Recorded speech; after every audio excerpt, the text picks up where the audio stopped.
Bueno, bienvenidos a todos a la temporada 2022 de los webinarios de Samige. En el episodio de octubre tenemos el gusto de tener como oradora invitada a Dayana Capdevila. Dayana es licenciada y doctora en química por la Universidad de Buenos Aires y se fue a hacer un postdoctorado a Estados Unidos con una beca Pew y volvió en agosto y hoy por hoy dirige un grupo con una temática que por lo menos para mí es súper alucinante. Hace química física de enfermedades infecciosas. Ella trabaja en el Instituto Leloir, en la Fundación Instituto Leloir, en el Instituto de Investigaciones Bioquímicas de Buenos Aires, el CONICET, y además es profesora adjunta de la Escuela de Ciencia y Técnica de la Universidad de San Martín. Dayana nos va a hablar sobre un tema que tiene implicancias clínicas, pero que, bueno, me imagino que tendrá también implicancias ambientales, puesto todo este conocimiento en otro contexto, así que espero que lo disfruten y que hagan muchas preguntas, que seguramente Dayana va a contestar con alegría. Dayana, cuando quieras, Vale. empezamos con tu presentación. Muchas gracias por aceptar la invitación. Sí, muchas gracias a vos por la presentación y a todos por la invitación y por estar acá. Recién decíamos que es el día del microbiólogo. Yo claramente estoy todavía muy lejos de la microbiología por momentos, pero creo que es algo que espero de acá a unos años considerarme también microbióloga, de la mano me gusta participar de esta comunidad porque me ayuda a ir en esa dirección que es claramente hacia donde quiero ir. Y hoy les voy a contar un poco, quiero empezar con la idea de metalostasis, que es algo que está en mi mente bastante establecido y que terminamos de establecer un poco en el contexto del postdoc, y cómo llevamos estas ideas de la homeostasis de metales de transición adentro de las bacterias a homeostasis de especies reactivas de azufre, que como decía Juan Pablo, es algo que tiene mucha relevancia en cómo las bacterias colonizan el hospedador humano y cómo las bacterias patógenas pueden generar enfermedades. Entonces, las especies reactivas de azufre son como un campo más nuevo, más amorfo, donde los químicos y los biólogos no terminan de hablarse entre sí. Entonces nos da como una ventana de oportunidad para poder establecer ciertas cosas que por lo menos a mí me parecen bastante interesantes. Primero quería introducir un poco el grupo. En esta foto hay un montón de cosas que hoy no les voy a contar demasiado, que tienen que ver con cómo usamos algunas cosas que aprendimos de las bacterias para hacer estos dispositivos. A ver, voy a poner el puntero que se vea un poco mejor. Estos dispositivos que son portátiles y nos permiten medir contaminantes en agua. Eso no se los voy a contar mucho hoy, pero uso estas fotos porque son fotos lindas que vinieron a sacarnos para una revista y son de las pocas que tengo bonitas del laboratorio sin barbijo. En parte porque volví en el 2019 y empezamos en el laboratorio en el 2019 y después vino una pandemia, así que la mayoría de las fotos que tengo en el laboratorio son de este estilo, y estas son más de este año. El grupo ahora está constituido por 3 estudiantes de doctorado, y Sofía, que está terminando su tesis de licenciatura, pero por el grupo de estos años pasaron unas cuantas personas, y esperamos volver a hacer unos pocos más en el año que viene. Y básicamente lo que hacemos, una de las técnicas fundamentales, de las cuales tampoco les voy a hablar tanto hoy, es el uso de bioRMN. Tenemos la suerte de tener un 600 en el Instituto Leloir, y además tenemos varias colaboraciones que nos permiten acceder a campos más altos, que a veces son necesarios, como les voy a contar hasta el final de la presentación.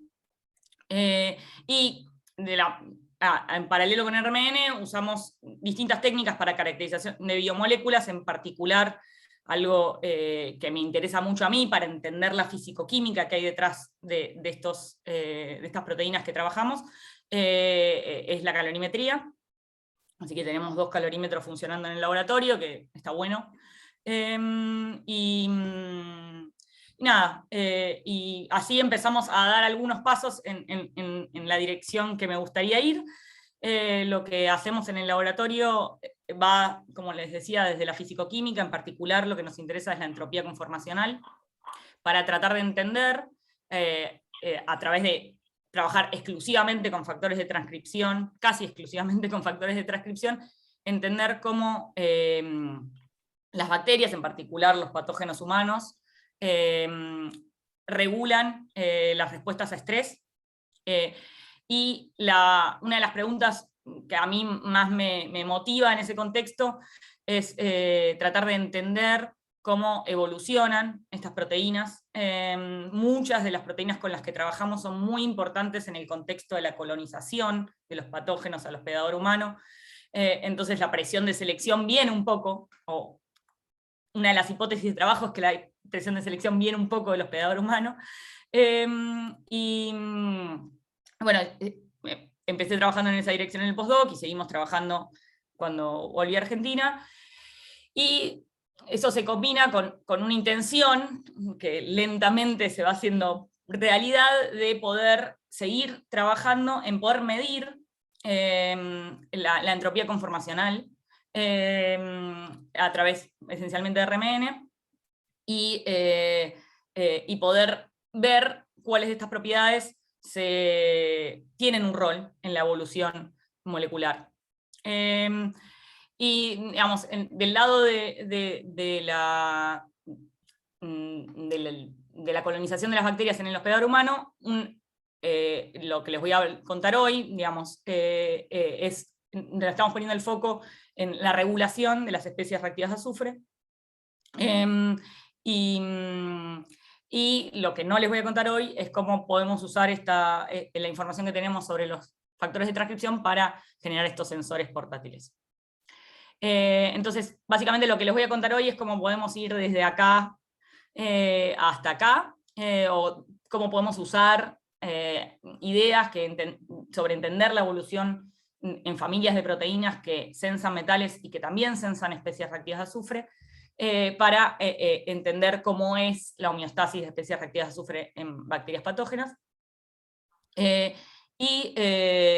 Básicamente el trabajo es un poco lo que ya quedó publicado en mi postdoc, pero es un poco el trabajo que viene haciendo Giuliano Antelo, que es el tesista que está trabajando en esta línea de trabajo, junto con Juliana Juncos y un postdoc que ahora está haciendo otro postdoc en Nueva York, en especies reactivas de azufre. Y lo que casi no les voy a contar nada es lo que está haciendo Matías, que tiene que ver con esto, con desarrollar nuevas metodologías y trabajar en los sensores portátiles. Entonces, quería empezar con esta idea que, como les decía, para mí está bastante establecida, pero quizás para ustedes que trabajan en muchos temas muy distintos de microbiología, quizás no les resulta del todo familiar, que es la metalostasis, que viene de la mano de un concepto que se llama inmunidad nutricional, que tiene que ver con que cuando las bacterias colonizan el hospedador humano, el hospedador humano restringe el acceso a nutrientes fundamentales. Muchísimos nutrientes fundamentales. Lo que nos interesa más a nosotros son los metales de transición. Entonces, en particular, esta idea se estableció hace muchos años en el contexto del hierro. El hospedador humano restringe el acceso al hierro a través de distintas estrategias, digamos, expresando proteínas, secretando proteínas que van a unir al hierro fuertemente y que van a hacer más difícil el acceso al hierro a las bacterias. Obviamente las bacterias no es que se quedan mirando que esto pase y van a colonizar otro lado, sino que construyen respuestas adaptativas que les permiten acceder a este nutriente esencial. Obviamente esto se da en el contexto de una coevolución hospedador-huésped, y esa coevolución no está solamente restringida al hierro, es uniforme en los distintos metales de transición. Obviamente depende del nicho, y por ejemplo, patógenos intracelulares, en los patógenos intracelulares no solo hay restricción de manganeso o hierro, este es un ejemplo que a mí me gusta mucho porque muestra que la misma proteína se ocupa de digamos, matar de hambre a la proteína humana, que se ocupa de sacar el manganeso del compartimento celular en el que hay bacterias, es de la misma familia y tiene la misma arquitectura y casi que el mismo sitio de coordinación que la proteína que está codificada en la bacteria para hacerse el manganeso. Y estas dos proteínas van a ir incorporando mutaciones para ir compitiendo en esta batalla por el manganeso. En el contexto de patógenos intracelulares, también es importante la toxicidad de los metales. ¿El ticket de nafta que usaste? Ay, se le fue el micrófono. Un momento para que me lo des y lo lleve a Alicia. Nada, lo que termina sucediendo en el contexto intracelular es que no solo hay restricción de manganeso y de hierro, sino que además los macrófagos intoxican a las bacterias con otras bombas que permiten que estos compartimentos tengan mucho zinc y mucho cobre. Entonces, la idea no es solamente, la inmunidad nutricional no se restringe a la falta de nutrientes esenciales, sino al balance que hay entre los distintos metales en los distintos nichos que las bacterias van a colonizar. Entonces, lo que tiene la respuesta adaptativa de la bacteria no es solamente codificar para un importador del metal que le está faltando, o para codificar para moléculas pequeñas que le permiten acceder a estas moléculas, sino lo que terminan haciendo la mayoría de las bacterias patógenas es orquestar, a través de factores de transcripción, una respuesta que le permite mantener los niveles de cada uno de los metales de transición. Y de la mano de esa idea está el concepto de metalostasis, que es la homeostasis de metales de transición, que es rara en algún sentido, porque tiene que ver con... O sea, uno tiene el prejuicio de que la cantidad de estas especies adentro de la célula va de la mano de la cantidad de proteínas que necesitan estos metales de transición. O sea, los metales de transición son esenciales para las bacterias y para la vida en general, porque al menos el 30% del proteoma necesita estos metales para poder cumplir la función. Digamos, la mayoría de las proteínas, si tienen o no tienen el metal o tienen otro metal, de este 30% del proteoma, no va a poder cumplir su función. Entonces, la intuición le diría a uno que, digamos, sabiendo que hay un montón de proteínas de cobre en el proteoma de muchas células, en particular en bacterias, esto es medio sujeto a debate, hay muchas bacterias que tienen una necesidad de cobre muy baja, pero indudablemente la necesidad de hierro y de zinc es altísima, incluso en bacterias. Entonces uno tendría a pensar que la concentración intracelular de estas especies tiene que ser igualmente alta. Y esto no es así, porque la concentración intracelular de los distintos metales de transición tiene que estar regulada en términos de la afinidad de estos metales de transición. Esto es así porque si yo tuviera una concentración muy alta, equivalente al total de la concentración de cobre en la célula, y ese cobre estuviera libre, no solo me daría un montón de química redox, que sería un problema para la célula, sino que además el resto de las proteínas que no necesitan cobre para su función estarían metaladas con cobre. Entonces, la célula lo que tiene que hacer para que las proteínas de cobre estén metaladas con cobre, las de zinc estén metaladas con zinc, las de níquel estén metaladas con níquel, es mantener ventanas de disponibilidad, de biodisponibilidad de los distintos metales de acuerdo a su afinidad. La afinidad de las macromoléculas y de las proteínas por cobre es mucho más alta que la afinidad por manganeso. Si bien la química de coordinación en cada proteína está tuneada para que efectivamente una manganeso o para que efectivamente una cobre, la afinidad por la proteína de manganeso suele ser micromolar, mientras que la afinidad de las proteínas de cobre suele ser atomolar. Entonces, lo que hace la célula es mantener la disponibilidad de cobre muy, muy baja y dejar que la disponibilidad de manganeso llegue a ser mucho más alta. Estas ventanas de concentración, la bacteria las tiene que mantener a pesar de los esfuerzos del hospedador humano de afectarlas, ya sea intoxicándola o restringiendo la disponibilidad de estos nutrientes esenciales. Entonces, hubo mucho debate durante muchos años sobre cómo medir estas ventanas de concentración, si es que efectivamente son ventanas de concentración o delta Gs. En ese sentido hay unos trabajos bastante recientes del grupo de Nigel Robinson en el Reino Unido, que sugieren que no es muy apropiado pensar que hay un ion libre de cobre en toda una bacteria, sino que lo más apropiado es pensar que simplemente hay un montón de cobre unido con distintas afinidades a distintas moléculas. En cualquier caso, el modelo más sencillo que nos permite definir estas ventanas de concentración es el modelo que se llama en inglés Set Point Model, que consiste en pensar a estas ventanas de concentración como las ventanas de respuesta de los factores de transcripción. Esencialmente, si pensamos en términos de zinc, lo que podemos interpretar es que en general vamos a tener dos factores de transcripción, uno que se ocupa de activar la expresión de genes o de reprimir distintas proteínas que se ocupan de importar al zinc, o de movilizarlo, o de priorizarlo, cuando hay poco zinc en la célula, y esto define la cota inferior que va a tener el zinc en términos de concentraciones, y va a haber otra proteína que se va a ocupar de regular los genes cuando el zinc es tóxico. Entonces eso define la cota superior, y esto define las ventanas de disponibilidad. Este es el modelo más sencillo y todavía vigente de cómo se define la metalostasis. Y eso, digamos, requiere que haya un metal de transición, al menos un factor de transcripción para cada metal de transición.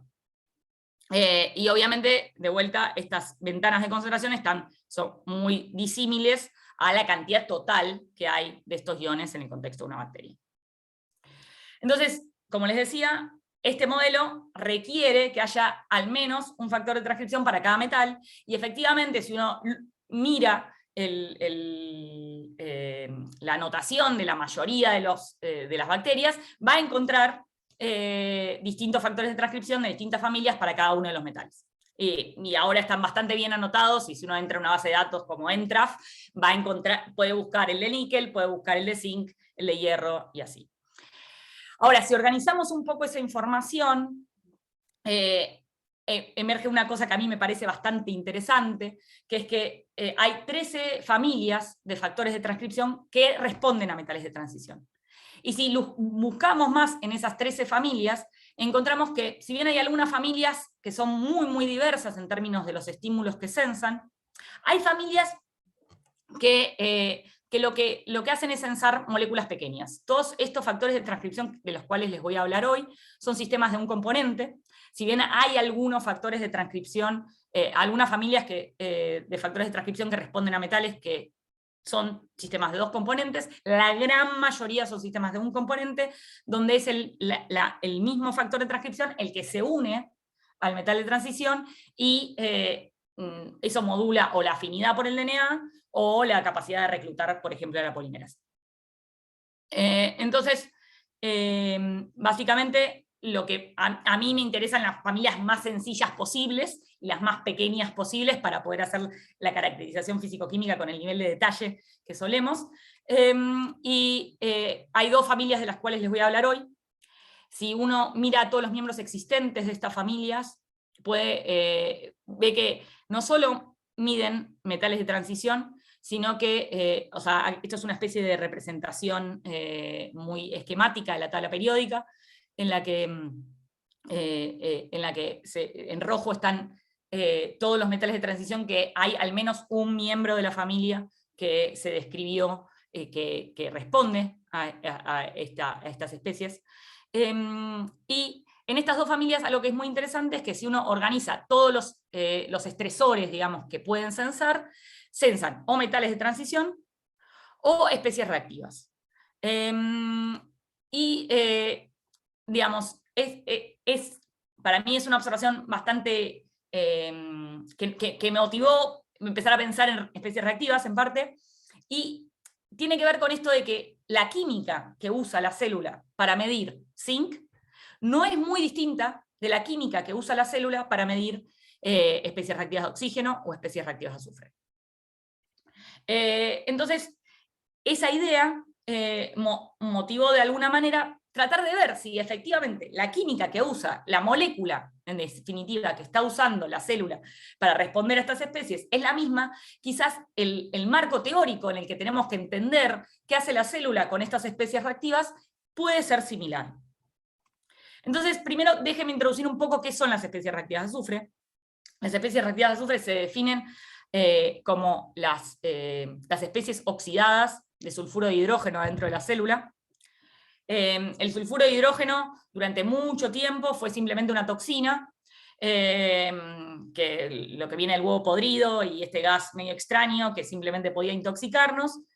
Esta idea se empieza a reformular en el contexto de estudios en humanos y en mamíferos, donde se vio que bajas concentraciones de esta especie podían tener efectos positivos y beneficiosos sobre la salud. Y poco después se descubren 3 familias de proteínas que pueden sintetizar, o que pueden, sí, que dan como producto sulfuro de hidrógeno, y que entonces el sulfuro de hidrógeno se puede producir de manera endógena, las células lo pueden producir de manera endógena, y tener estos efectos beneficiosos cuando la concentración es relativamente baja. Hay un montón de literatura en torno al tema, pero hasta hace poco esta literatura estaba exclusivamente enfocada en eucariotas, y en procariotas era todavía algo medio como una curiosidad de algún tipo de bacterias.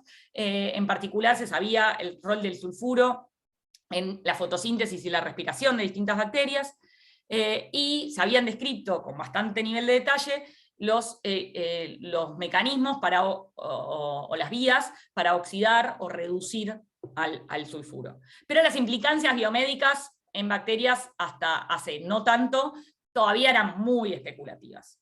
Pero en los últimos 10 años es cada vez más claro, y creo que ahora no hay dudas, de que el sulfuro de hidrógeno y las especies, las especies reactivas de azufre, que son las que vienen de oxidar el sulfuro de hidrógeno, cumplen un rol fundamental. En particular, en el tracto gastrointestinal, sabemos que hay un balance entre sulfuro de hidrógeno y oxígeno, dependiendo el lugar del lumen intestinal, que está cerca del epitelio del intestino colonizan las bacterias. También hay mucha información hoy sobre el rol que cumple el sulfuro de hidrógeno como parte de la respuesta inmune, incluso metaorganismos. La microbiota produce este sulfuro de hidrógeno, entonces esto previene infecciones. Hay un trabajo hermoso en Cell del año pasado, que si a alguien le interesa les recomiendo mucho que lo lea porque es muy bonito. Y digamos, eso del lado de la toxicidad del sulfuro de hidrógeno, pero también tiene muchos roles positivos el sulfuro de hidrógeno para la fisiología bacteriana y los patógenos bacterianos, que tiene que ver con cómo responden a las especies reactivas de oxígeno y de nitrógeno que usa el hospedador para intoxicarlas. Y después hay un campo bastante amplio hoy y muy polémico de cuál es el rol del sulfuro de hidrógeno en la resistencia a antibióticos. Hay un paper que creo que no puse acá, del 2011, que sugiere que la resistencia a antibióticos depende de la producción endógena de sulfuro de hidrógeno. Ahí se inició una discusión bastante extensa de si eso era real o no.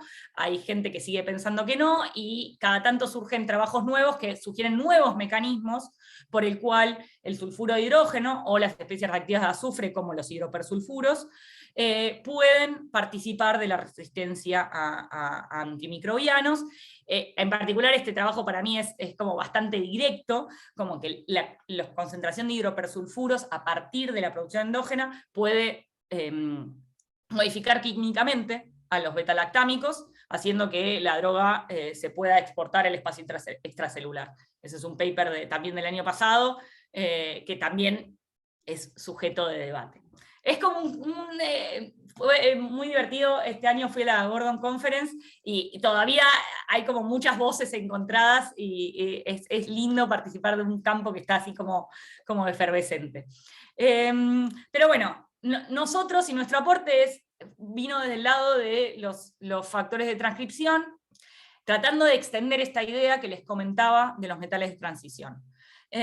Básicamente, digamos, lo que sabemos de los metales de transición dentro de la célula sigue siendo cierto para especies reactivas de azufre, son tóxicas en exceso y son beneficiosas en baja concentración, por ende de definir una ventana de biodisponibilidad de estas especies y una especiación, digamos, es una estrategia que la célula, ventajosa para la célula, entonces tiene sentido ir a buscar factores de transcripción que logren esto.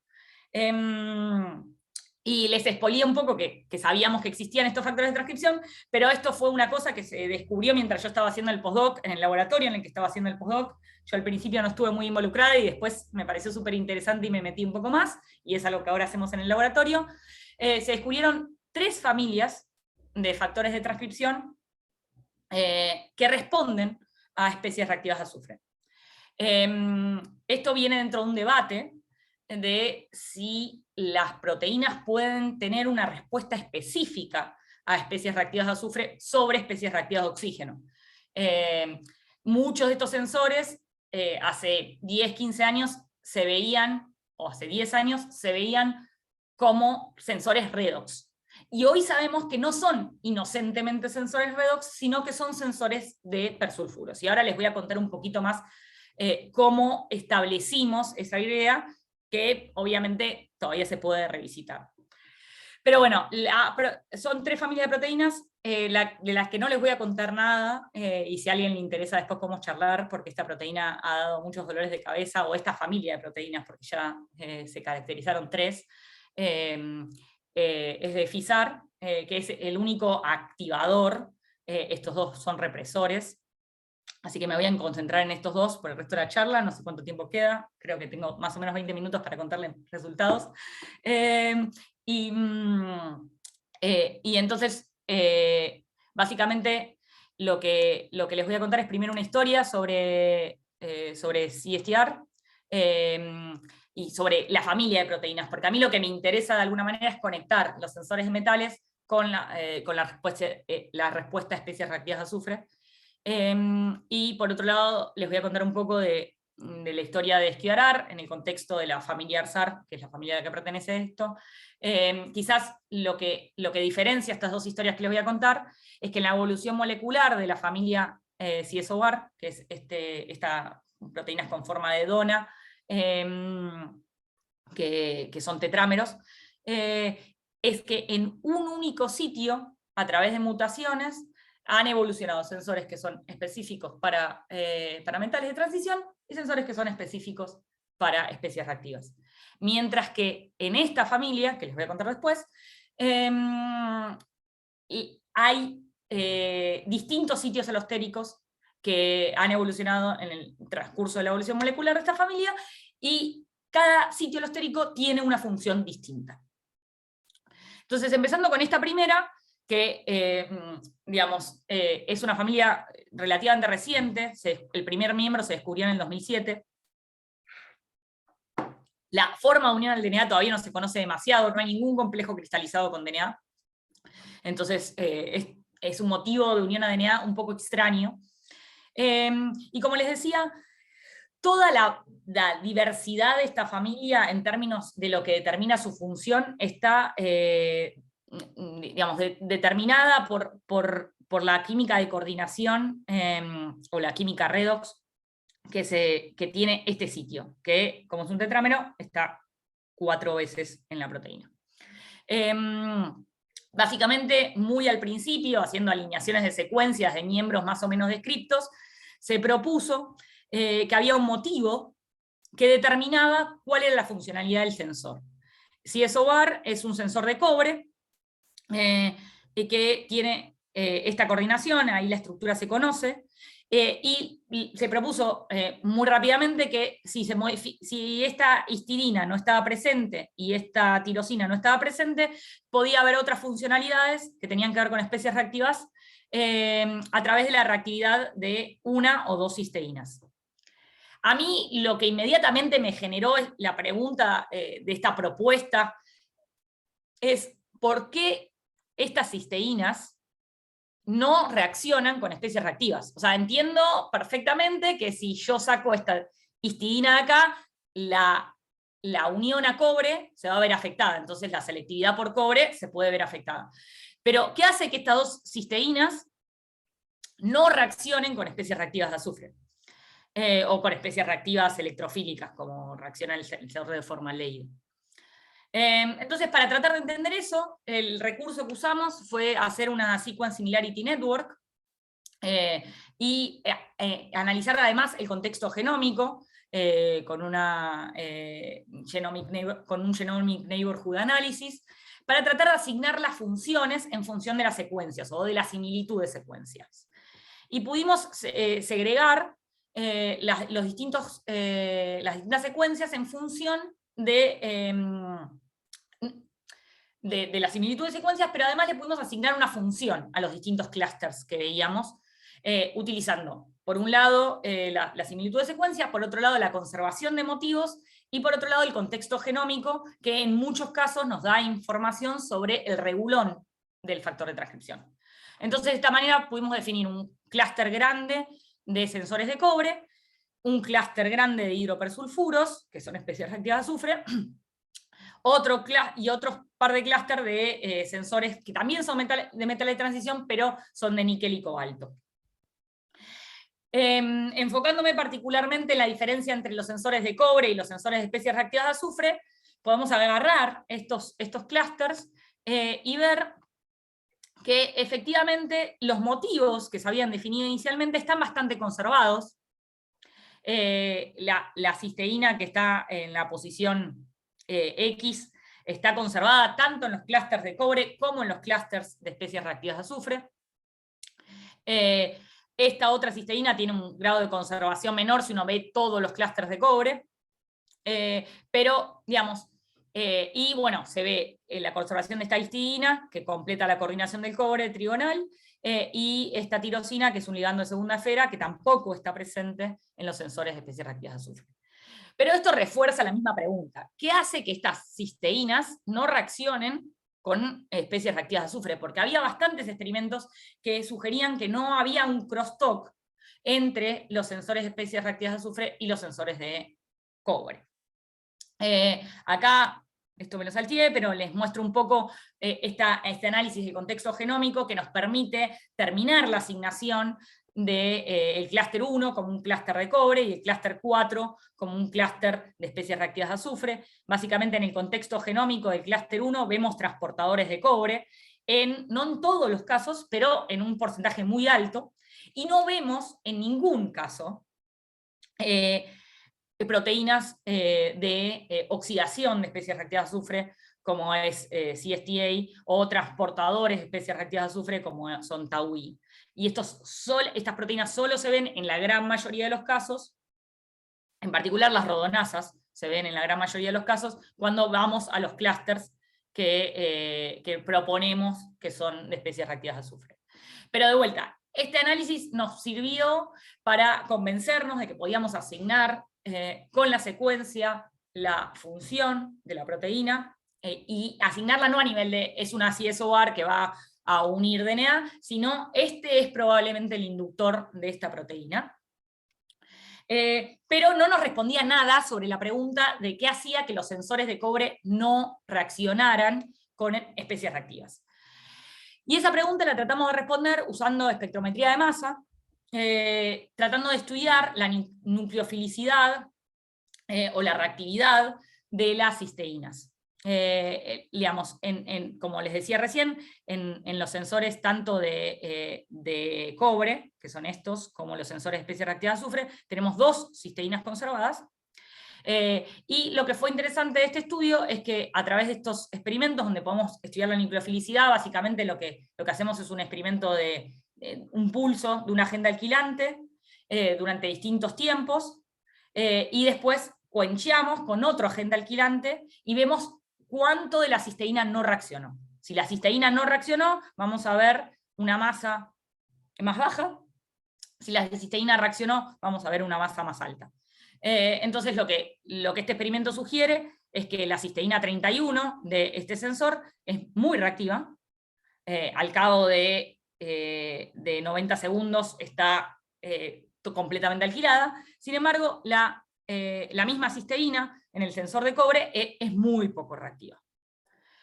Y eso lo pudimos interpretar en el contexto de la estructura cristalina que se había publicado en la forma APO, porque todos estos experimentos se realizan sin inductor, de la proteína de cobre, en la que vemos que estos dos ligandos, este que va a después coordinar el cobre y este que es un ligando de segunda esfera, estaban como bloqueando el acceso a esta cisteína, que es la cisteína 41 en Staphylococcus aureus. Y eso entonces propone una predicción muy concreta en términos de cómo deberían ser los sensores de especies reactivas de azufre. Uno esperaría entonces que esta cisteína esté mucho más accesible a solvente en los sensores de especies reactivas de azufre. Y a lo que nos entusiasmaba era el hecho de que efectivamente estos dos residuos no están conservados en los sensores de especies reactivas de azufre. Entonces aprovechamos nuestra Sequence Similarity Network para buscar proteínas que pudiéramos cristalizar con la propuesta funcional que daba la Sequence Similarity Network. Y efectivamente encontramos una proteína que es medio como que ha perdido su regulón, no regula nada en este momento en Streptococcus pneumoniae, pero, o sea, solo se regula a sí misma, pero en bacterias muy relacionadas, como Streptococcus mitis, regula una proteína de detoxificación de especies reactivas de azufre. Y esta proteína la pudimos cristalizar y pudimos ver que efectivamente, si bien el sitio de cisteínas se encuentra casi totalmente conservado, y la geometría en torno al sitio también, la ausencia de estos dos residuos efectivamente hace que esta cisteína esté mucho más accesible a solvente, y eso justifica de alguna manera la alta reactividad que veíamos en los experimentos de alquilación. Entonces, básicamente, hicimos un montón de otros experimentos de RMN, de dinámica molecular y de reactividad que no les estoy mostrando, pero básicamente el take home message de este trabajo fue un poco que la modulación de la accesibilidad a solvente y de la dinámica interna también, porque estas cisteínas están en loops, entonces la accesibilidad tiene mucho que ver con cómo este loop se mueve en distintas escalas de tiempo, determinaba la diferencia funcional entre un sensor de cobre y un sensor de especies reactivas. Y solamente tuneando ese sitio, en el curso de la evolución se habían diferenciado estos dos tipos de sensores. Entonces ahora, en los últimos 10 minutos de la charla, les voy a contar lo que venimos haciendo con esta familia de proteínas, donde, como les decía hace un rato, digamos, ya no es simplemente tunear un mismo sitio, sino distintos sitios que surgen y que de alguna manera siguen conectados con la unión a DNA, porque todas estas modificaciones modulan la afinidad por el DNA. Entonces, digamos, en esta familia de proteínas también se sensan tanto metales de transición como metaloides, como especies reactivas. Es un scaffold muy sencillo, de 5 hélices y una ala beta. Son proteínas diméricas. Y si, de vuelta, organizamos la información sobre las proteínas existentes, vemos que hay, en toda la familia hay miembros que tienen sitios de inducción en al menos 5 sitios de inducción distintos. Con la particularidad de que el sitio 5 es exclusivo para metales de transición,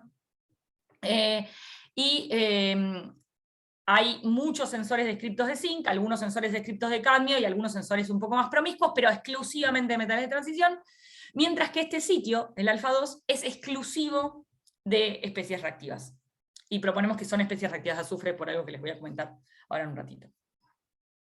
Entonces, la idea, o sea, acá la pregunta es otra, ¿no? Es, ok, tengo estos dos sitios, tienen una química muy particular, si bien usan residuos parecidos, la química es muy distinta. En el caso de zinc, de los sensores de zinc, tenemos 3 cisteínas y un aspartico que se ocupan de coordinar el zinc, mientras que en el caso de las especies reactivas de azufre, también voy a tener 2 cisteínas. Pero la pregunta que surge acá es, ¿cómo estos dos sitios alostéricos, porque el DNA se une acá abajo, están conectados con la unión ADNA, que es lo que permite que aparezcan nuevas colecciones alostéricas en una misma familia de proteínas. Porque en un único sitio se mutan un par de residuos y la conexión alostérica con el sitio de unión ADNA permanece porque no es necesario que aparezcan mutaciones en el resto de la proteína. Sin embargo, si yo tengo dos sitios distintos, lo que en una perspectiva exclusivamente estructural debería suceder es que aparece el sitio nuevo y además aparece el cable hacia el sitio de unión ADNA. Y eso en un scaffold tan pequeño genera algunos problemas, digamos, en términos de imaginarse cómo sucede la diferenciación entre las distintas funciones. Una idea, o sea, yo empecé el postdoc caracterizando este sensor de zinc, haciendo una historia muy larga, muy corta, lo que hacemos en el laboratorio y lo que hice durante el postdoc, es tratar de mirar los cambios que suceden a nivel de la dinámica. Demostramos que los cambios que suceden a nivel de la dinámica interna son fundamentales para regular la afinidad por el DNA. Fuimos a caracterizar algo muy en detalle, que fue la dinámica del subnanosegundo de las cadenas laterales.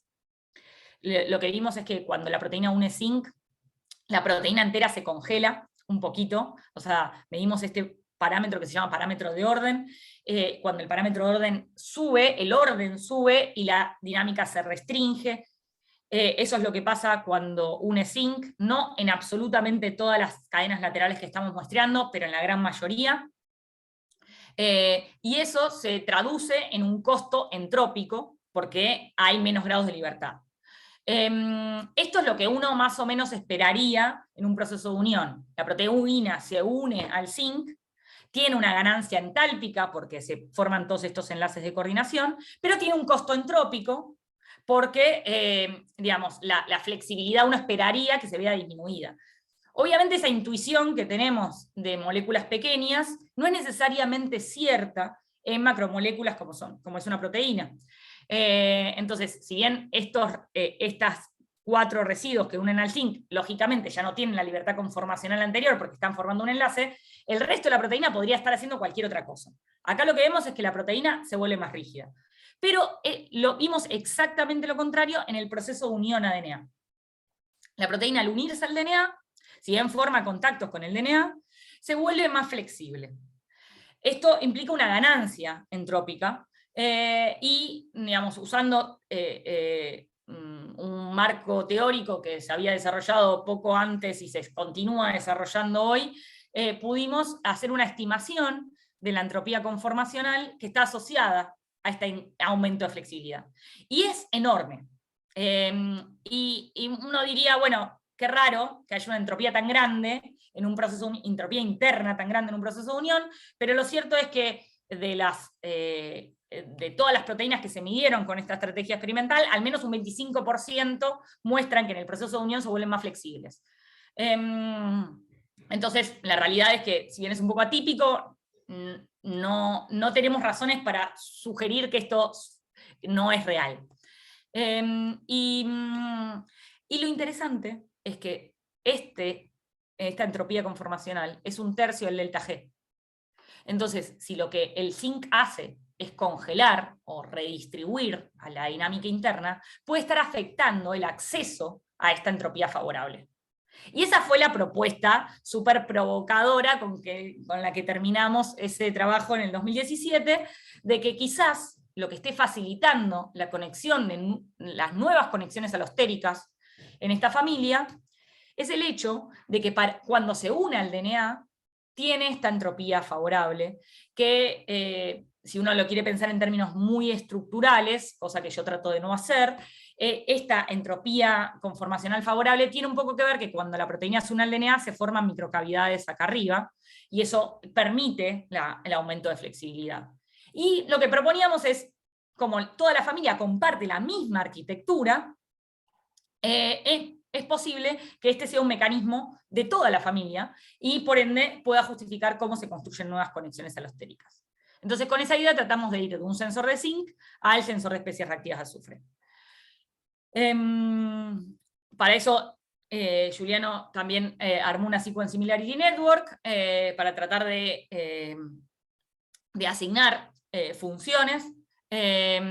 Básicamente pudimos definir un clúster de especies reactivas de azufre, donde todos los que tienen estrellitas son los que tienen la bioquímica caracterizada. Esto es parte de un trabajo que estamos tratando de terminar ahora con un sensor de Vibrio cólera. Y también vimos que los sensores de especies reactivas de azufre son muy distintos de los sensores de especies reactivas de oxígeno.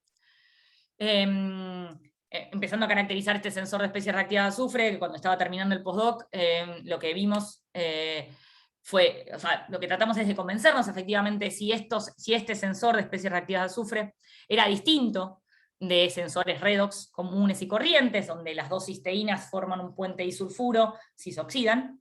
Lo que pasa con este sensor es que estas dos cisteínas, en lugar de formar un puente disulfuro, forman un puente tetrasulfuro, donde los dos átomos de azufre extra son los que vienen del sulfur-sulfano de las especies reactivas de azufre. Esta reacción, vimos por espectrometría de masa, es específica. La reacción, la masa no cambia y las cisteínas se pueden capear con otros oxidantes, incluso peróxido de hidrógeno no oxida, la proteína no se forma un sulfenilo. Sin embargo, cuando tratamos a la proteína con distintos persulfuros, ya sea que sean persulfuros inorgánicos o orgánicos o precursores, siempre se forma este tetrasulfuro. Pudimos cristalizar a la proteína en el estado tetrasulfuro y en el estado disulfuro, lo cual nos dio una idea clara de por qué no se forma este disulfuro. Toda una hélice se tiene que desarrollar para que se pueda formar el disulfuro. La topología de las cisteínas, también la accesibilidad solvente de las cisteínas, definen la reactividad de este sensor, que nos terminamos de convencer de que era muy específico para especies reactivas de azufre. Y luego volvimos a la idea original, que era tratar de ver si el mecanismo que habíamos definido para el sensor de zinc se podía aplicar en el especies reactivas de azufre. Y en ese sentido viene trabajando Juliano hace rato.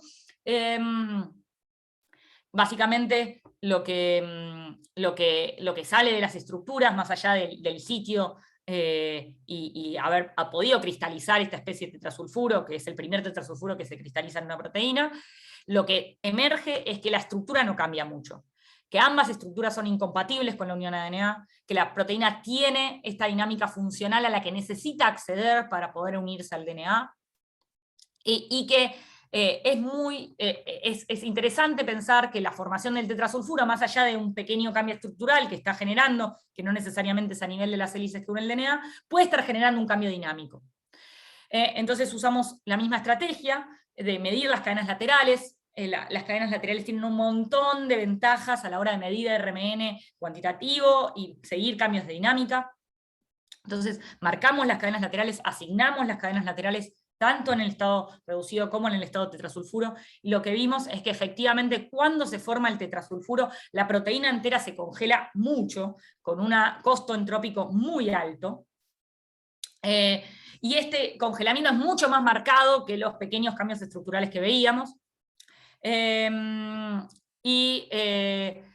y lo que viene haciendo Juliano, y espero que la próxima vez que nos encontremos, espero presencial, les pueda terminar de contar, viene trabajando mucho en la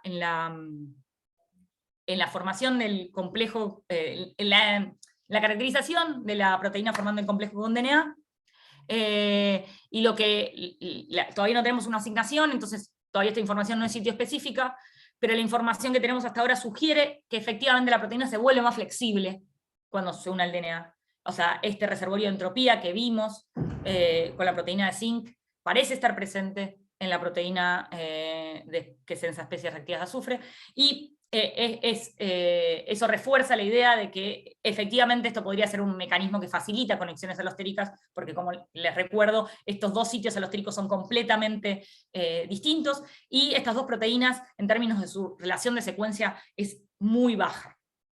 Entonces, con esa idea los quiero dejar. Básicamente les conté dos historias bastante distintas, pero que comparten esta idea de tratar de ver hasta dónde podemos llevar el marco teórico que desarrollamos con los sensores de metales de transición a especies reactivas de azufre, y entender cómo las proteínas evolucionan en ese contexto. Y con eso quiero agradecer a las personas que hicieron el trabajo. Mucho del trabajo que les conté es parte de una colaboración con David Gidrock, que fue mi director de postdoc, que durante la pandemia me ayudó muchísimo. Acá están Juliano y Cristian en el grupo de él. Juliano estuvo como 6 meses allá, lo cual fue muy funcional a su tesis, porque en el contexto de la pandemia empezar un laboratorio sigue siendo un desafío. Así que con eso, cualquier pregunta, muchas gracias nuevamente a ustedes por su atención. Bueno, muchas gracias, Diana. La verdad es que yo no sé qué le pasó al resto, pero a mí me diste ganas de trabajar con esto, así que creo que misión cumplida, por lo menos de mi parte. Tenés un entusiasmo para contar lo que estás haciendo que es contagioso, y yo te felicito por eso. Al extremo de que en algún punto dijiste que era bonito un paper en la revista Cell, lo que ya marca una tendencia irreversible en tu carrera. Muchas gracias por compartir esto con nosotros. Dejamos abierto preguntas. Levanten la mano, no sé, el que quiera, abra su micrófono y le puede consultar a Diana lo que quiera.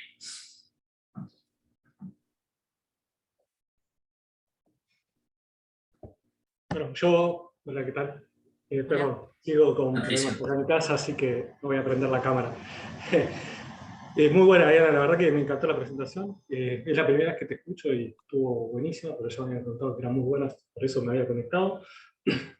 Por un lado me pregunto, a ver, vos lo que bien estás aplicando a tu modelo, ¿no? Que es la interacción con metales de transición, y al estudio de los fenómenos alostéricos, esto lo podrías ampliar a cualquier proteína que tenga un sitio unión alostérico, ¿no? Entonces, respecto a la metodología que usan ustedes en RMN, disculpa que ignorancia, pero ¿qué limitaciones tienen ahí en cuanto al... ¿Existe una limitación en tamaño de proteína? Sí, o sea, no? el RMN es una proteína... o sea, el marcado en cadenas laterales viene a resolver un problema histórico del RMN, que es que las proteínas de alto peso molecular no las ves. Entonces, esta es una estrategia que impone Lewis Kay, que es un espectroscopista canadiense, que lo que permite es, vos tenés toda la proteína, es una técnica cara, no hay una limitación en términos del equipamiento, hay una limitación en términos de la muestra.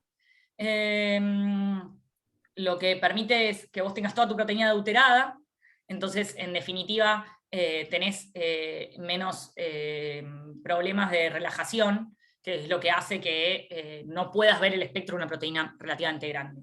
Esto es un dímero de 24 kilodaltons. La señal es divina, o sea, y no tenemos ningún problema. Yo trabajé hasta 40 kilodalton, a ver, para qué. Esta es acá. En estas proteínas tenemos menos dinámica hecha, solo hicimos dinámica de cadena principal, con bastantes problemas, y empezamos a hacer dinámica de cadena lateral y después abandonamos, pero se puede medir dinámica de cadena lateral acá. Cuanto más grande la proteína, incluso si viera señal, vas a necesitar campos más altos, con un 600 o un 700. Un 700 es lo máximo que hay en Argentina, hay uno en Rosario. De todas maneras, en Brasil hay 900. Vas a tener que ir a campos más altos. O sea, diría que de 40 kilodalton para abajo se puede charlar, de 40 kilodalton para arriba es RMN de frontera. De todas maneras, esto es bastante caro y no lo hacen todos los laboratorios, y yo lo puedo hacer porque tengo esta colaboración, pero diría que cada vez es más factible, que hay un par de... O sea, que lo que le da la factibilidad es el hecho de no requerir equipamiento específico.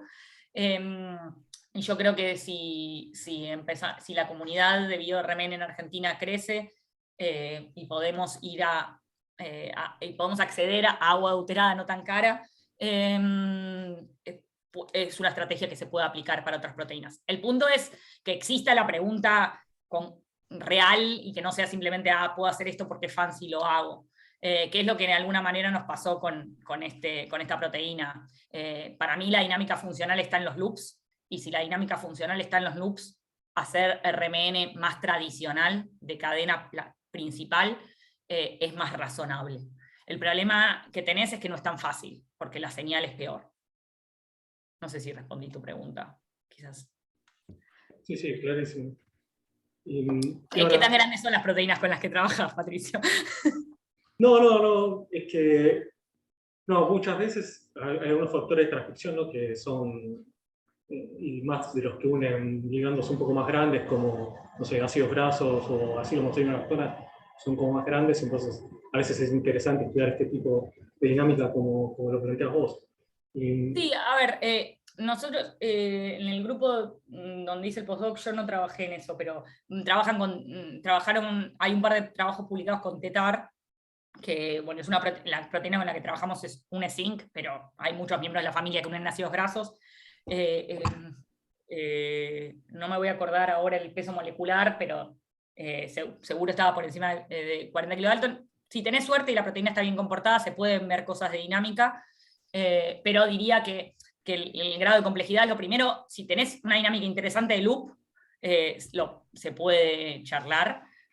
Si querés ver dinámica, digamos, de cadenas laterales, porque la proteína está estructurada y los loops no cumplen un rol tan fundamental, que es lo que nos pasa a nosotros, ya es eso.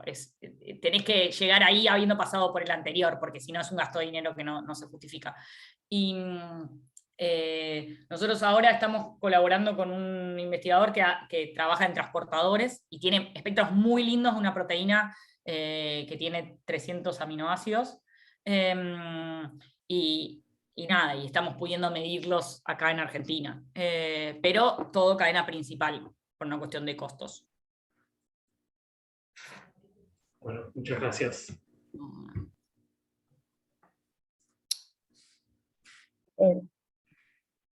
Diana, ¿se escucha? Sí. Sí, perfecto. Felicitarte también como Juan Pablo. Yo ya te había escuchado otras veces, por eso me encanta que puedas estar acá hablando en Samige, porque realmente increíble tus charlas siempre, y de nuevo, como dijo Juan Pablo, tu entusiasmo, eso contagia un montón. Yo siempre tengo preguntas muy básicas, porque digamos, no tengo... Pero me reinteresó y siempre me cuestiono, siempre uno habla como del talón de Aquiles que tienen estas digamos, bacterias, en el hecho de que pueden ser usadas como target, porque vos tenés una posibilidad. Pero a la vez, cuando mostraste recién esa cuestión de la homología que existía entre dos proteínas, la del hospedador en relación a la del patógeno, digamos, que me preguntaba qué diversidad de estrategias tenés para secuestrar estos metales. Son realmente muchas como para que vos puedas decir, bueno, ahora yo tengo una forma que te voy a ganar, pero a la vez no sé si son tantas, porque no solamente tiene que ser la célula hospedadora en relación al patógeno, sino, me imagino, en otros ambientes o incluso en la misma microbiota compitiendo una bacteria en relación a la otra. Entonces, Sí. ¿qué diversidad de estrategias vos tenés para...? Sí, o sea, en este review, que fue el trabajo de Juliana en la pandemia, revisamos un montón. La realidad es que es como muy sorprendente para mí la diversidad de estrategias y la redundancia que hay, y la dependencia del nicho. O sea, uno esperaría que sean solo transportadores, y no, o sea, hay un montón de proteínas, digamos, ahí le dedicamos bastante espacio a la lipocalina y a la calprotectina. La calprotectina es una proteína que bueno, acá está representada con esta crucecita medio rara, pero es una proteína que se hizo toda la reconstrucción ancestral, está presente incluso en esponjas, forma parte de la respuesta inflamatoria, y la gran mayoría de proteínas de la familia no unen metales. La unión a metal es como una propiedad emergente de ser parte de la respuesta inflamatoria. O sea, la familia son las S100, hay un montón de S100 que no unen metales, y lo interesante, el mecanismo de la calprotectina para mí es fascinante. La proteína se activa con el calcio extracelular, porque vos el problema que tenés cuando, como hospedador, cuando sintetizás proteínas que restringen el acceso a nutrientes esenciales, es que se lo está restringiendo la bacteria, pero se lo está Exacto. Entonces, lo interesante de la calprotectina es que solo empieza a unir metales de transición en presencia del calcio extracelular. Entonces, dentro de la célula hospedadora, dentro del nutriófilo, no une metales. Sale, cuando es exportada de la célula, empieza a unir metales de transición, y dependiendo del nicho, une un metal u otro. En calprotectina trabaja hace bastante tiempo Elizabeth Nolan, que está en MIT, que tiene unos trabajos muy lindos, pero muy como que a mí me generan un montón de preguntas, porque, digamos, esta proteína efectivamente une casi cualquier metal, ¿cómo eso tiene el efecto deseado sobre la bacteria? Hay varios, bueno, y del lado de la bacteria es interesante porque hay muchas bacterias que han evolucionado maneras de unir a la calprotectina y robarle el metal a la calprotectina. Entonces la parte de la coevolución a mí me parece... Es raro porque cuando vos me preguntás la diversidad, es como, la respuesta que te doy es la diversidad que conocemos, pero viendo cómo cambia esto en el tiempo, yo creo que hay muchas más estrategias que las estrategias que conocemos hoy, que ya son un montón. Entonces, no lo sé, o sea, es muy diverso, desde moléculas pequeñas hasta proteínas con funciones alternativas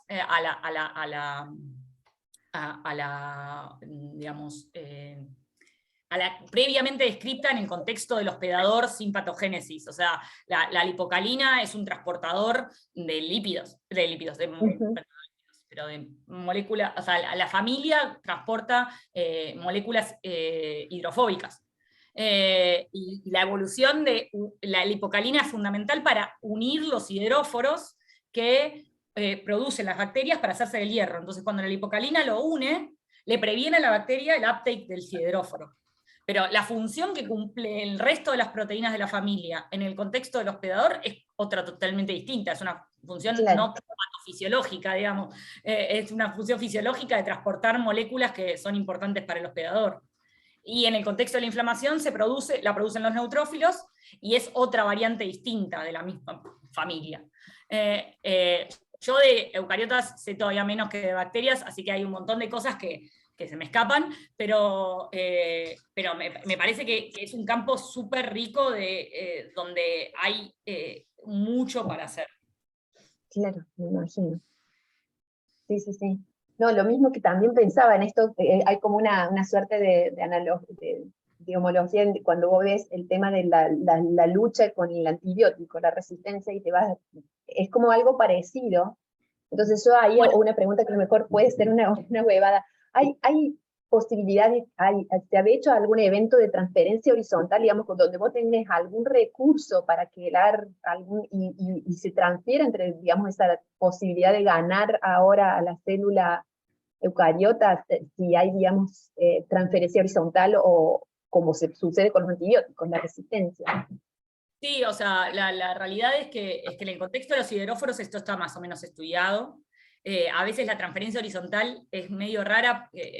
Con los sideróforos hay un montón de nombres que les ponen tipo cheating, que la transferencia... Por ejemplo, hay bacterias que sintetizan el sideróforo y lo importan, tienen toda la maquinaria. Y hay otras bacterias que solo sintetizan el transportador, y que, digamos, se postula que justamente sucedió una transferencia horizontal de genes en las que se apropiaron del transportador, pero no gastan la energía en sintetizar el sideróforo. Claro. Y eso no solo se da en el contexto del hospedador, hay muchos trabajos de Pseudomonas de vida libre, en las que, digamos, van pasando estos genes de una a otra, y las bacterias que no sintetizan el sideróforo, pero sintetizan el transportador, tienen una ventaja adaptativa, porque claramente no gastan esa energía.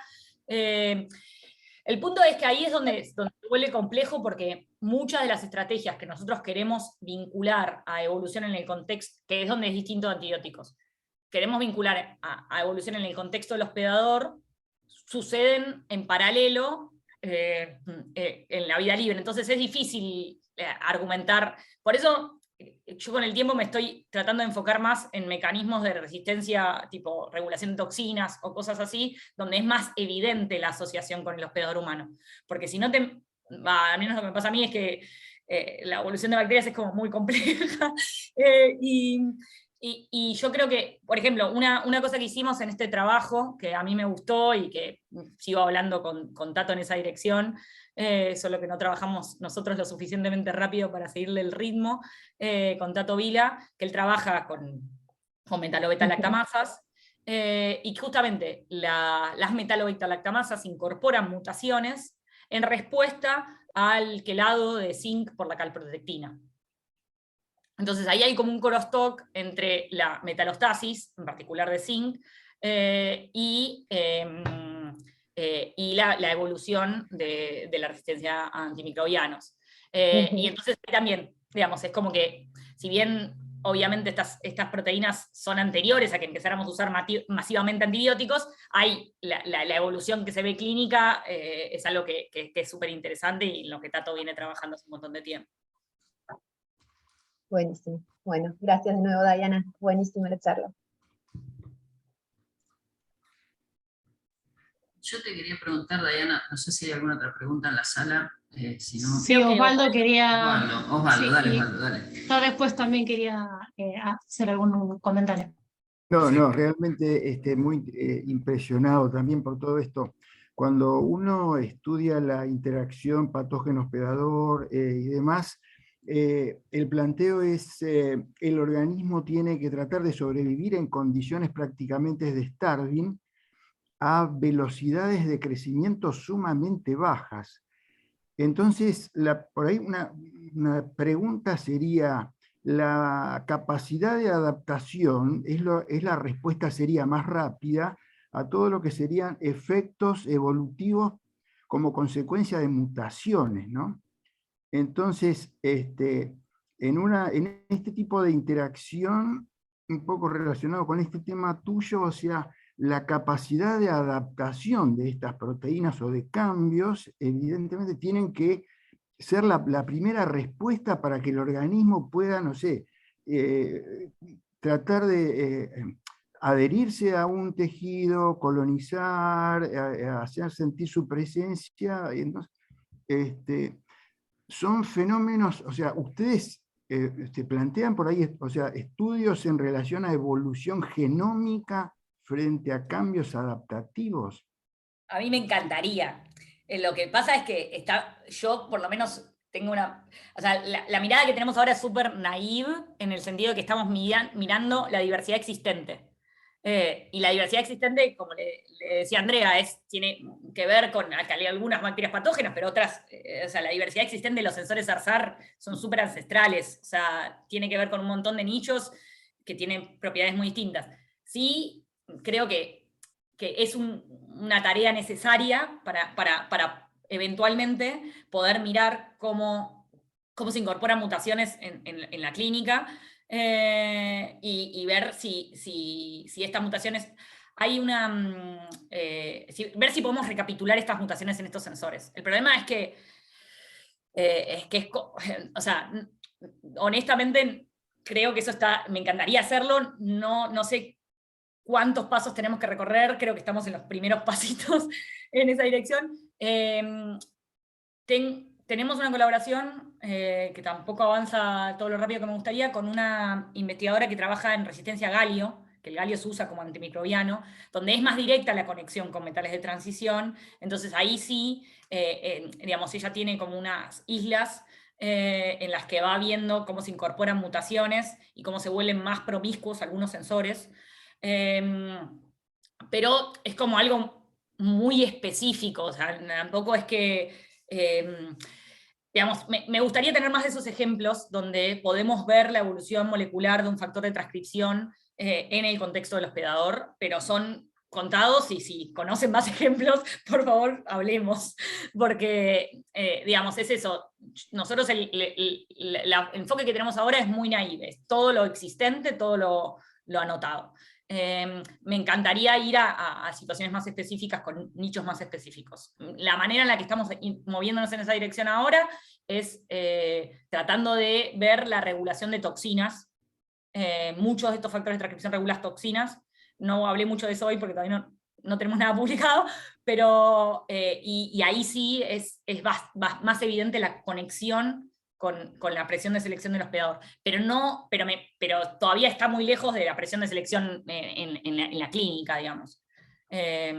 Como que sigue siendo mucho más para atrás en la historia evolutiva. No sé si más y una cosa también me parece muy importante, cómo a partir de distintos estresores que podrían tener blancos distintos, se llega a incrementar resistencia a antibióticos, ¿no? Mecanismos evidentemente que por ahí se cruzan. Nosotros estamos estudiando resistencia a sustancias clásicas como puede ser hipoclorito u otros agentes y demás, y aparece después atrás de todo eso resistencia a antibióticos. Y bueno, uno ve cómo en distintas temáticas se llega prácticamente a resultados similares, ¿no? Sí, totalmente. Gracias, muy, muy interesante, muy bueno. María Emilia, ¿querés avanzar con tu pregunta?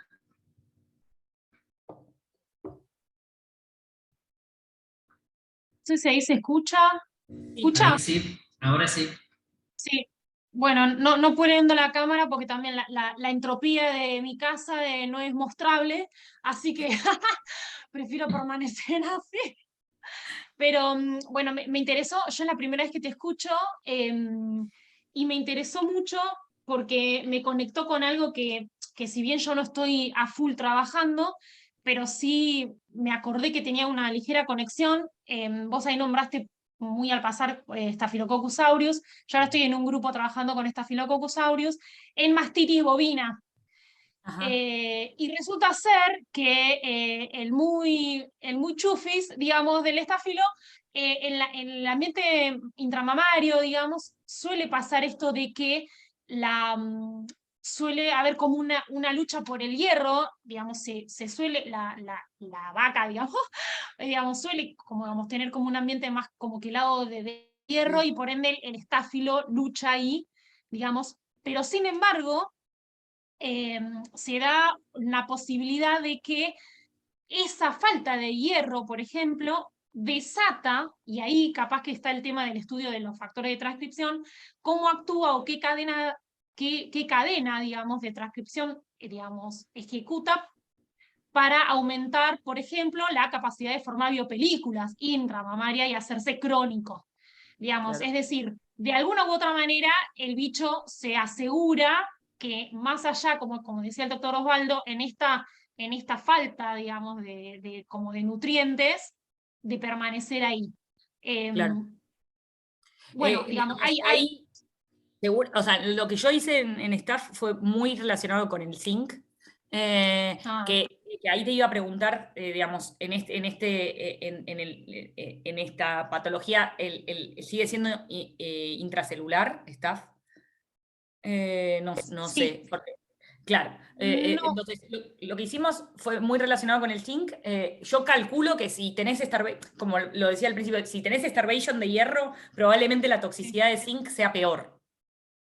Claro. Porque todo tiene que ver con el balance entre uno y otro. Entonces, probablemente la célula, o sea, el sensor de zinc en la mayoría de las bacterias, incluido Staph, es FUR, que es Ferric Uptake Regulator, que es un regulador global. Probablemente, yo no me acuerdo, seguro el regulón de FUR en Staph está más o menos documentado. En muchos casos hay una relación entre FUR y biofilms. A veces hay un crosstalk entre FUR y quorum sensing. Claro, va por ahí el tema. Pero quizás estaría bueno, digamos, pensar esto en el contexto más amplio, de que uno se enfoca siempre en hierro, históricamente tenemos razones para enfocarnos en hierro, pero muy probablemente lo que esté pasando no sea solamente, o sea, lo que decís vos tiene que ver con la lactoferrina, o sea, Claro. supongo que debe haber un montón de lactoferrina ahí, pero probablemente también haya calprotectina. Sí. Entonces, digamos, y quizás no en el contexto intracelular, pero estaría bueno quizás pensar eso en términos un poco más amplios de qué pasa con la metalostasis. Yo no sé qué es lo que... Perfecto. Es la primera vez que me escuchas a mí, pero vos todavía no te conozco. Me gusta este espacio para conocernos, pero no sé en qué están mirando, pero una cosa que nosotros queremos empezar a hacer, que yo sí allá, es tratar de ver un poco metalostasis en términos de las cuotas. Estamos instalando, con un poco de suerte, un ICP masa para medir cómo se afectan las cuotas en los distintos ambientes o incluso en cultivo. Sí. Entonces Sí. quizás es algo que está bueno pensar, si ya sabés que hay un asunto de hierro, y ya sabés que ya conectaste el asunto de hierro con el biofilms, ver si efectivamente es solo hierro lo que está faltando, o si además de que falte hierro hay mucho de los otros, o si además de hierro falta manganeso, que eso también se ve en muchos casos. Entonces, quizás eso te amplía un poco el abanico de estrategias antimicrobianas que podrías proponer en ese contexto. Sí. Pero nada, cuando tengamos el ICP masa voy a tratar pero bueno, igual hay un montón de ICP masas en el país y creo que ese es el primer experimento que yo haría, ver si en si en el medio, o sea, en las muestras que tengas, si ya estás creciendo en cultivo o en algún medio que sea parecido al depredador, ver si en ese medio cuál es la abundancia relativa de los metales. Creo que ese es el primer paso para pensar más en metalostasis. Perfecto, muchas gracias, muy interesante.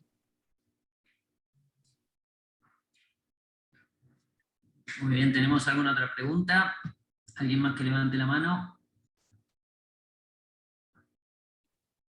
Si no, yo te haría una consulta más que una pregunta, porque seguro que si es una pregunta termina siendo una preguntonta, entonces simplemente te voy a consultar. Esto de las ventanas de concentración me interesó. Ventanas de concentración que vos las definís a través de mirar los reguladores transcripcionales. Esto tendría sentido hacerlo, por ejemplo, nosotros trabajamos con consorcios microbianos que están en distintos ambientes industriales o en aguas residuales y demás. Y a veces estamos haciendo experimentos con zinc justamente, y a veces crecen, a veces no crecen, y siempre estuvimos pensando que lo que pasaba era que había más de unas que de otras, y que unas se lo bancaban mejor que las otras, y entonces dijimos, bueno, qué sé yo, no entendemos nada, no podemos gastarnos tanta plata en metagenómicas. ¿Sería posible hacer una aproximación bioinformática, digo, buscar estas ventanas de concentración? ¿Tendría sentido buscar esta ventana de concentración para ver si primas hermanas o olfatoproductoras tienen distinta ventana, justamente? O sea, la realidad es que Nigel Robinson, que es el que sigue en esta dirección, porque publica también muy bien, tiene un proyecto enorme de síntesis de B12 con bacterias, justamente tratando de ver cómo tuneando los sistemas de metalostasis podés agarrar y tener bacterias que, por ejemplo, se banquen más la falta de cobalto, que es algo que necesitas para armar la B2. Entonces, digamos, sí, lo que seguro se puede hacer, y que lo está haciendo, ya lo hizo en Salmonella, ahora sacaron uno con E. coli, y creo que va a seguir en esa dirección, y creo que a la larga se puede hacer con cualquier bacteria siempre y cuando la bioinformática siga avanzando, es buscar la orquesta de factores de transcripción y proponer las ventanas de concentración a partir de quiénes son los factores de transcripción. Y digamos, idealmente lo que podrías hacer es, digamos, si quisieras crecer, o sea, él lo piensa con una finalidad muy biotecnológica, de quiero que esta bacteria pueda crecer en este medio y tener el metabolismo de tal cosa activado. Entonces podés tunear la bacteria. No, no sé si a la larga te vas a sacar de encima la metagenómica, ¿no? Porque necesitas saber lo que hay ahí. O sea, con bioinformática vas a saber si tenés las secuencias, pero si no tenés las secuencias, no sé. No, claro, sí, entiendo. Sí, entiendo. Pero uno podría además buscar en las especies que identifique ahí, podría hacer este análisis de vecinos en el genoma y ver si alguna tiene, además de estos factores de transcripción, estos regulan proteínas que las primas no tengan y cosas por el estilo. Totalmente, porque capaz que no es solo la ventana, sino que cómo es el trafficking intracelular, que también está regulado por los mismos factores de transcripción. ¿Qué es lo que hacen esos factores? ¿A quién disparan y a quién no? Ahí el problema que tenés es que muchos reguladores son globales, entonces, digamos, es muy difícil con solo el contexto genómico saber el regulón, y además que muchas de estas proteínas tampoco son tan grandes, entonces las box de los distintos factores de transcripción no son tan fáciles de buscar. Entonces, ahí, digamos, falta más bioinformática. Yo creo que en la medida que avance la bioinformática eso tiene que ser factible, pero, digamos, como que hay muchas bases de datos de factores de transcripción y en general todos los factores de transcripción de una misma familia están anotados juntos porque el motivo de unión ADN lo conservan y esa función efectivamente define la familia, pero hay muy poca información sobre los inductores. Y eso lo cerrás un poquito, todo ese universo gigante, lo cerrás un poquito con las redes de interacción estas que... Claro. Bien, porque tenemos a uno de los chicos acá que le gusta hacer esa red, debe ser medio araña, ¿viste? Le encanta tejer esas cosas, así es que me llamó mucho la atención, me parece que hay una oportunidad, te voy a molestar. Sí, estamos para eso. Con la asistencia, porque son todas herramientas que a mí por lo menos se me escapan absolutamente y me llaman mucho la atención, pero no tengo ni tiempo de aprenderlas, así que... Bueno, yo tampoco, las está aprendiendo Juliano, con mucho trabajo. Perfecto, bueno, entonces los molestaremos a los dos. Dale. Bueno, gente, no sé si hay alguna otra pregunta. Estamos ya sobre las 12:30. Bueno. Sí, hay muchas cosas en el chat. Creo que se pusieron muchas felicitaciones, obviamente, de la gente que se tuvo que ir con anticipación. Y decirte, Dayana, esto de que la próxima va a ser en persona, y eso es lo que esperamos, porque realmente en SAMIGE creo que sería como muy bienvenido que podamos compartir con tu grupo y todos los microbiólogos tu experiencia y tu conocimiento, así que seguramente va a haber alguna futura invitación. A ver si te tentas a hacer después parte. Bueno, muchísimas gracias a todos y nos estamos viendo. Bueno, muchas gracias. Buen día a todos, feliz día a todos. Igualmente. Sí, feliz día.